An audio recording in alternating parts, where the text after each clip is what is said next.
Assalamualaikum warahmatullahi wabarakatuh. Perkenalkan, nama saya Atika Delvani Raffi. Saya dari kelas 4C Prodi PKPI. Baiklah, di sini saya akan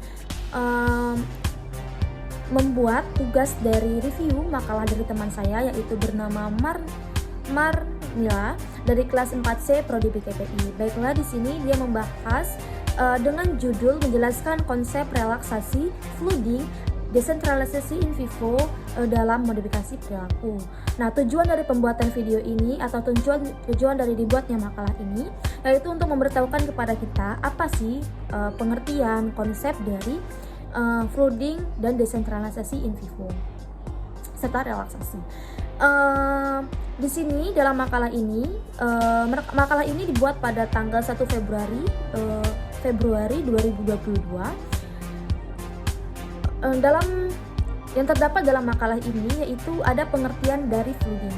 Nah, flooding yaitu teknik modifikasi perilaku yaitu dengan cara membanjiri konseli dengan penyebab tingkah laku yang dia cemaskan, yang ia kehendaki agar konseli sadar bahwa sesuatu dari yang ia cemaskan tadi atau yang ia kehendaki itu tidak akan terjadi. Nah, di sini juga ia membahas mengenai pengertian dari desentralisasi in vivo. Desentralisasi in vivo adalah suatu terapi teknik perilaku di mana klien dihadapkan pada situasi kecemasan. Nah, di mana dalam situasi kecemasan tersebut sebelum melakukannya teknik ini diberlakukan juga teknik relaksasi. Nah, baru kita munculkan teknik desentralisasi in vivo ini agar yang bertujuan untuk mengurangi kecemasan yang ada dalam diri klien. Nah, selanjutnya di sini juga Marnila menjelaskan beberapa tahap dalam flooding. Tahap dalam flooding dibagi menjadi dua, yaitu tahap yang pertama ada vivo. Vivo adalah terapi pemaparan yang dirancang untuk mengobati rasa takut dan respon dari konseli, respon negatif ya. Lalu yang kedua itu ada imagery. Imagery adalah terapi pemaparan yang melibatkan yang membanjiri imagical. Nah, imagery adalah dalam teknik flooding ini didasarkan pada prinsip-prinsip serupa in vivo dan mengikuti prosedur. Ada beberapa juga tahap-tahap yang dijelaskan oleh Marnila dalam makalah ini, tahap-tahap dari flooding dan juga desentralisasi in vivo. Ada 4. Yang pertama yaitu manusia sebagai unsur intrinsik. Yang kedua itu manusia mampu mengendalikan perilaku mereka. Yang ketiga, manusia mampu melakukan hal baru untuk mengubah perilaku yang lama menjadi perilaku yang baru. Yang keempat, manusia mampu untuk mempengaruhi orang lain.